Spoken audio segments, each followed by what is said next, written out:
All right, so this is another episode of Venting with Boobie, the CPS edition, right?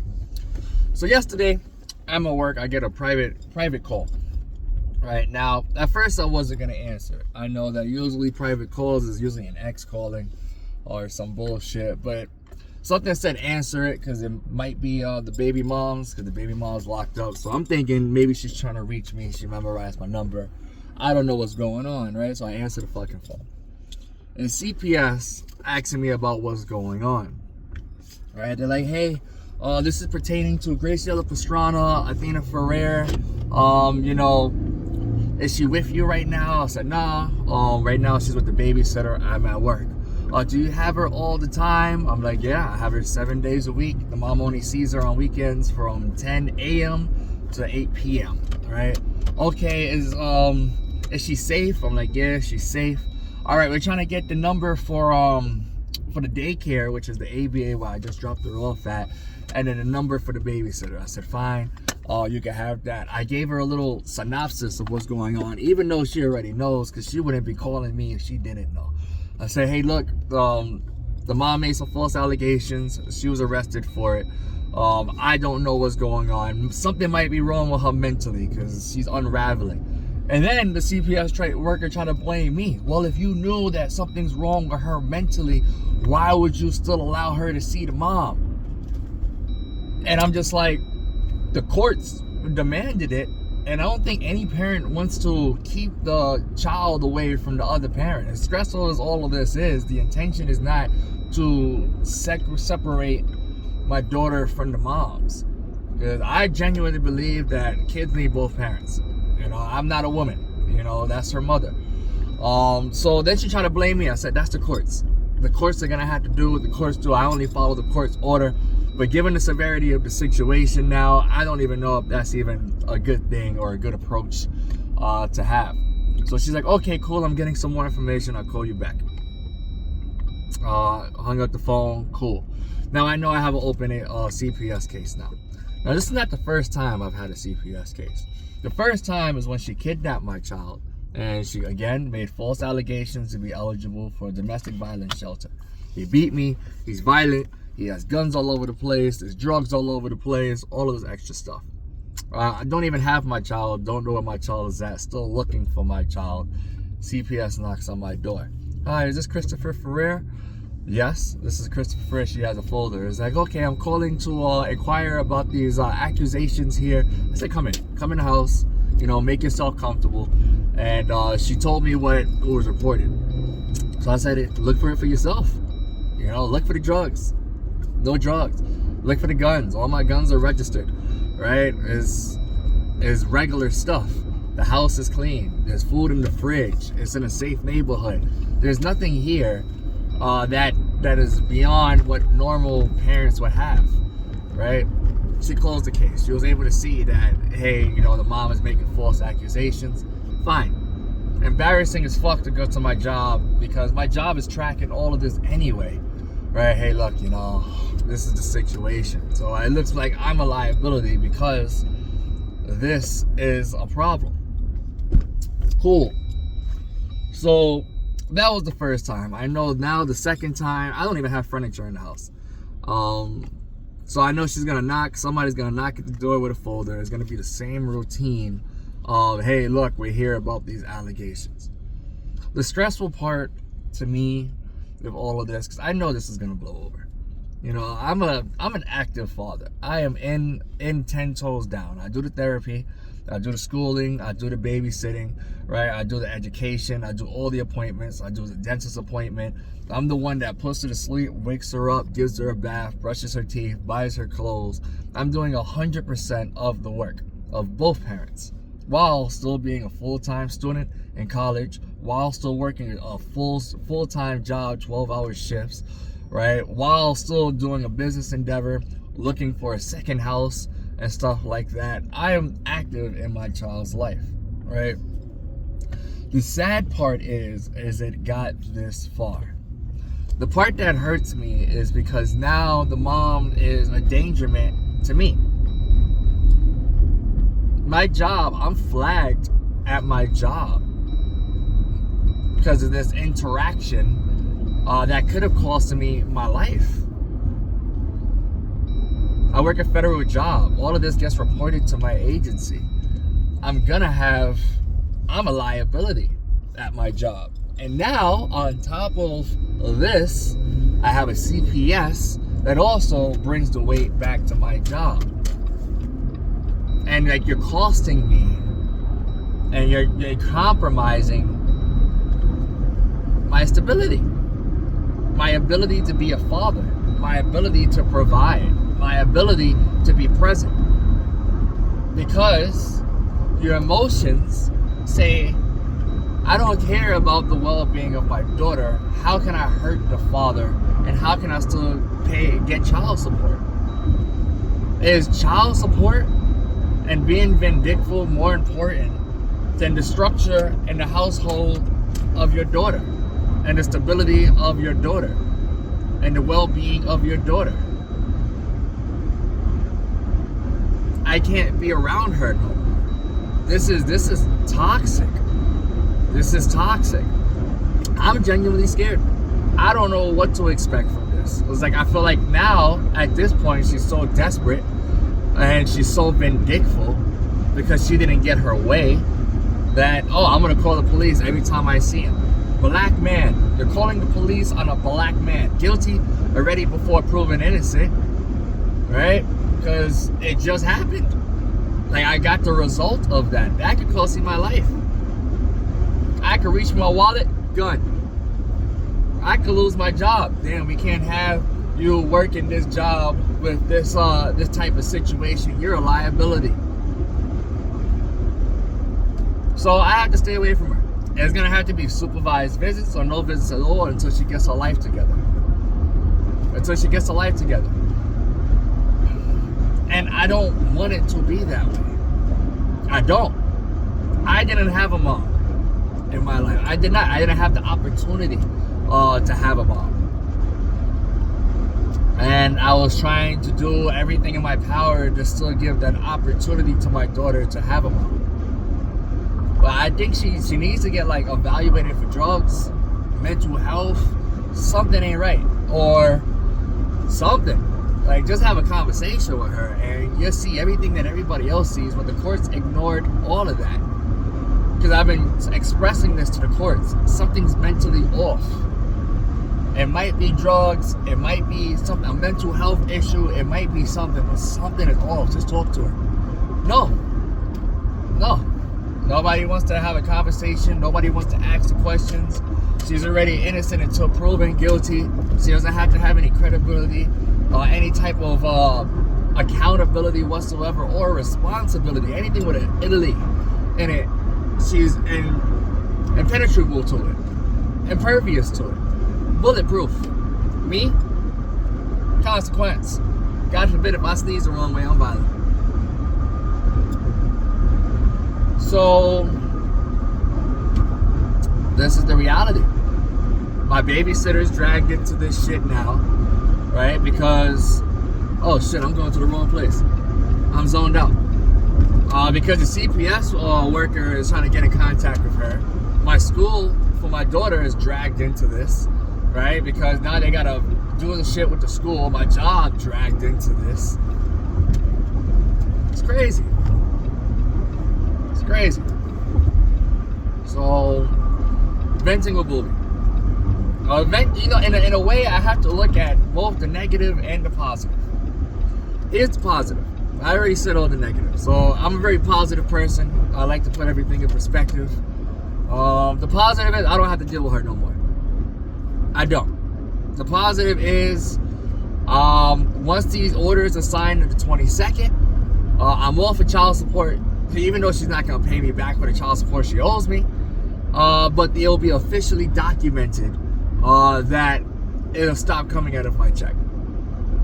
The positive is I have the freedom and the ability to actually be a father without repercussion, consequence, or fighting for the right to be a father. 24/7, 7 days a week. The good part is she's lost so much credibility with false allegations, and now everybody's looking at her crazy. and now she's in jail, right? And fucking admissible court called me just before I even made this fucking video, and they was like, oh, her court hearing is on Friday. So she got locked up on Saturday, Sunday, right? And usually they do the court hearing on Monday when the day the shit starts or whatever.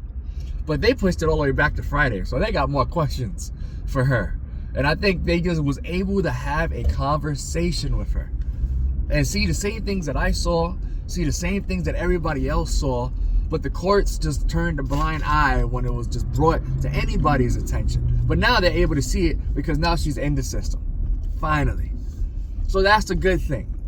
Friday, so she got a whole week. She was in there a whole week. She might come out with a face tattoo and a new girlfriend. I don't know. So that's the positive side of all of this. I don't have to worry about it no more. It's just sad. It's sad. But again, I know I'm not the only one. I know there's other fathers going through the same situation that I'm going through. There's other men going through the same situation I'm going through. And this is the reason why I make my my personal life so public. And when it comes to this, because this is my human experience. Everybody gets to see what type of father I am. I'm every day the same routine. Wake up in the morning, 7 o'clock in the morning, sometimes 6 o'clock in the morning. I'll wake her up, wakey time. We feed the cat, we get dressed, we go to school, daddy goes to school, daddy goes to work, gets out of work, the babysitter picks her up from the school, I pick her up from the babysitter, they're at my house, she sleeps at 8, bath time is at 7, brush teeth, potty, same routine over and over and over and over again, because that's stability, that's security. But you know, it's crazy because it's fathers like us who have to deal with women like that have to deal with women who have power in the court systems and abuse it. I'm scared of women. At this point, there's an internal trauma and a PTSD and a fear that I have of women because the power that women have to destroy a man's life is crazy. It's crazy. Just off the word alone, I am treated like an average criminal. Worse than the average criminal. Like, the way I was handled, the cop took my dick and my balls, squeezed them, and pulled my dick, jerked me off to my fucking pants. Like I had a gun underneath my balls or something. Treated like a straight animal. Because they're trying to save a victim who's really the perpetrator. But if I would have made that same phone call, I wouldn't be taken seriously. Men don't get taken seriously in the court systems. Men have to fight to be fathers. Women are entitled the right to be a mother. Other men go through this. I've never met a man yet that has given me a positive experience of the court systems and how he was treated. And this is why men, number one, don't want to get married. Right? Because we get married and things like this happen, women have all the control. Women with power, abusive. The judge was a woman, an older woman. This is the same judge that said, hey, my daughter is safer in a homeless shelter than with her father. And dad, you have to earn the right to be a father. You only get two days, right? Every other week. So that's 4 days. 4 days a month to see your daughter for 8 hours. That's what the original orders were. And you had to pay the mom child support while she's living in a homeless shelter as an undocumented illegal immigrant with no car, no education, no job, and no place to live. And your child is more safe in a homeless shelter than with you, a veteran with no criminal record who works a federal job, right? Who has an education, a car, a house, and the means to adequately take care of an autistic child. This is the court systems. And you're going to have to pay more thousands of dollars on lawyers, right? And she's entitled to shit everything. So I have a fear of women. I'm happy that she didn't say I raped her. If she would have said I raped her, I would have been locked up by now. He raped me, no proof necessary. We'll deal with the investigation at the precinct. You call your job now and let them know you're going in, and somebody gonna have to meet you there. That's the reality of men. The reality of men, us men, is we're abused in the court systems by women who are vindictive and who allow their emotions to dictate their actions in the most destructive way possible, and then complain because the man doesn't want to be involved with them, so he just gives up completely because it's more dangerous for the man to be around the woman to see his child. 80% of the time, the child was weaponized against him anyway, used as leverage and a pawn to break that man. The court systems are like, yo, hey, girl, you're independent. You don't need that nigga. Make it hard for him, and we're going to help you. The man is like, I just want to be a father, but I'm punished for trying, so fuck it, right? And then women, we're going to complain that the nigga a deadbeat. I'm scared of women. In a fucked up sense, I am terrified of women. Because women are innocent until proven guilty. Men are guilty until proven innocent. This is why I do the podcast. I do the podcast so y'all can see my life. Y'all get to see the experience that I'm going through, because I'm not crazy. Men talk about this shit every day. You can't deny it. Even women have to acknowledge this shit. It is not like I fall in a statistic. Like, okay, I have a criminal record. I can see if I got a criminal record. I can see if I would have had some type of domestic violence, I would have beat somebody's ass or some shit. I can see if I had a drug issue. I can see if I was emotionally unregulated and emotionally unstable. I can get it. I can see if I had a drinking issue, right? But I'm clean. I'm as clean as they come. Like, you could just open my front door. My front door open now. Come, check. I'm clean. Oh, but I'm still treated like a monster. I'm still abused in the court systems. That's crazy. And even till this day, I'm still paying child support. Because the judge will either hang on to that signature to the last 11th hour to give the mom more money before she signs over that order. So I'm paying for the baby mom's hotel.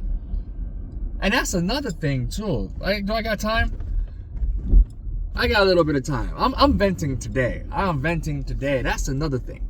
The mom now, remember when I made a video not too long back and I was like, I can tell the future because that's my superpower.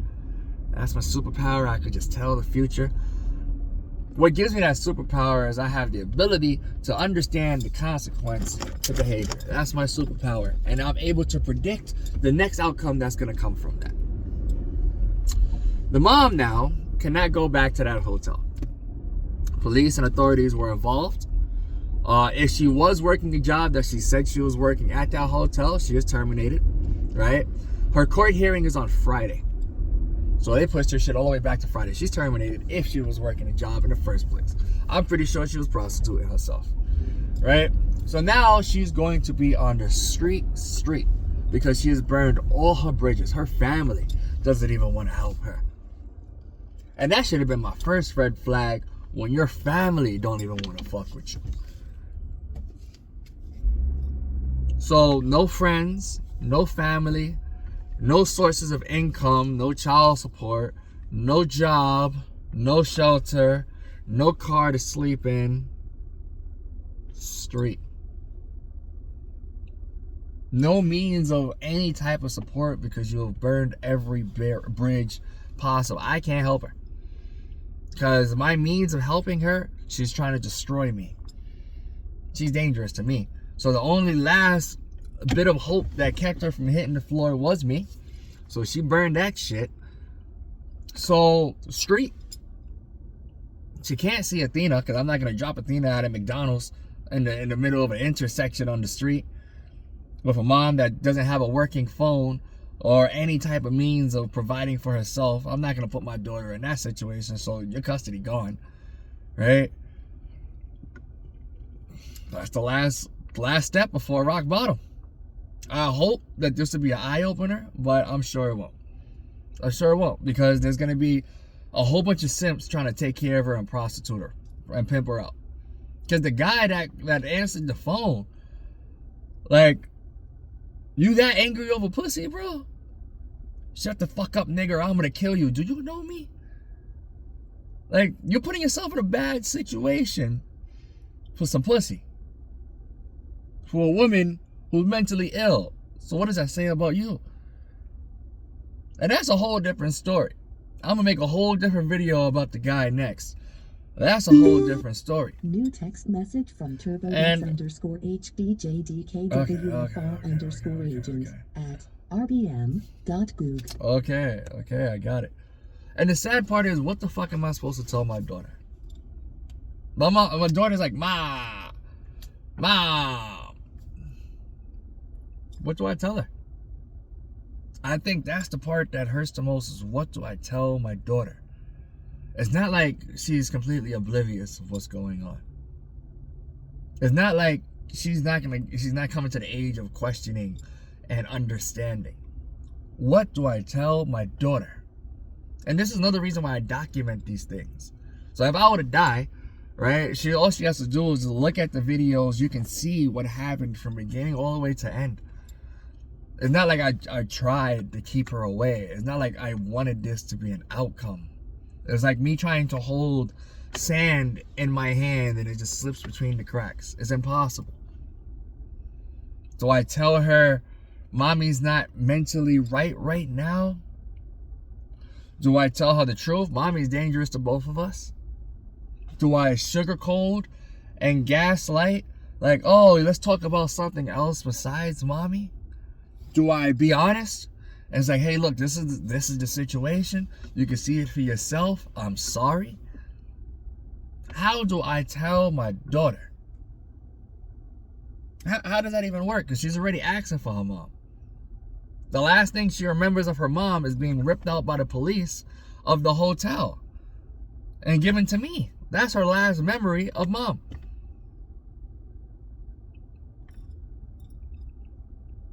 That's the part that hurts me the most.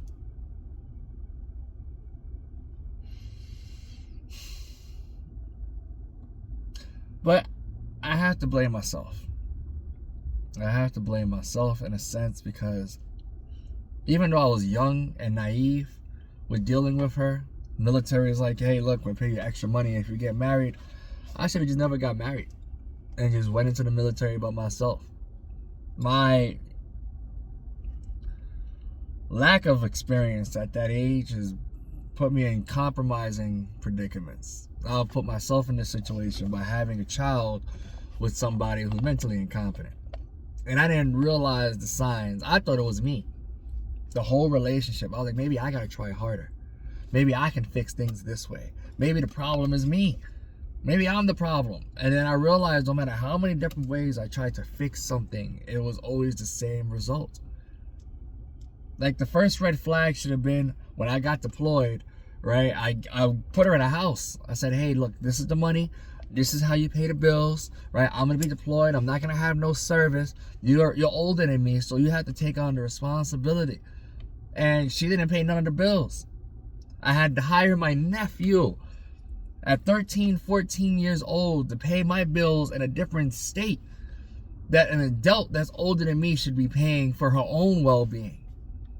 It's crazy because I could teach a 13-year-old how to pay bills, but I can't get a 30-something-year-old woman to pay bills or make an attempt. That's dangerous.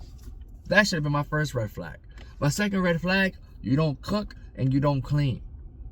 Third red flag, you didn't want to drive, right? Even when I said, hey, I'll buy you a car. If you get a driver's license, I'll buy you a car. You didn't want it. That should have been another red flag. You didn't want to go to school. I'll pay for your education. You didn't want to go to school. I was like, hey, you want to start a business? Hey, I'll print out the flyers. We can put them on. Oh, you could be a cat sitter. You could be a dog sitter. You could be a babysitter because you don't want to work a regular job. You don't want to go to school. You don't want to sit there and do anything. You can work for yourself. Didn't want to do that. And I always thought I could fix it. Let me try a different way. Let me approach. Maybe try to incentivize. Let me try to appeal to her emotionally. Look, Gracie, I'm concerned. All right? That didn't work. Let me try to be a little stern. Gracie, you're going to fail. No, that didn't work. Let me try to appeal to reasoning. Hey, look, these are going to be the consequences if these actions are not taken. Nope, that didn't work. Screaming didn't work. nothing worked. It was like the circle of madness. I should have left a long time ago. But it was like I'm trying to save you from hitting the floor, and that's where I abuse myself. So that's where I take accountability from. But now I'm not abusing myself. She has put her nail in her own coffin. So this is just venting with Boobie. It's 25 minutes. But this is just an update. I'm gonna put this on YouTube too. But these videos are for the fathers who are going through it. So if you're going through it, follow it all the way through. You know, I know it sucks because moms are evil a lot of the time. You know, women can be vindictive. Women have abusive power in the court systems, but follow it all the way through. Right? Because the father is still important in a child's life, regardless. That's the only thing I gotta say. Shit. Ah, man. Life of Boobie.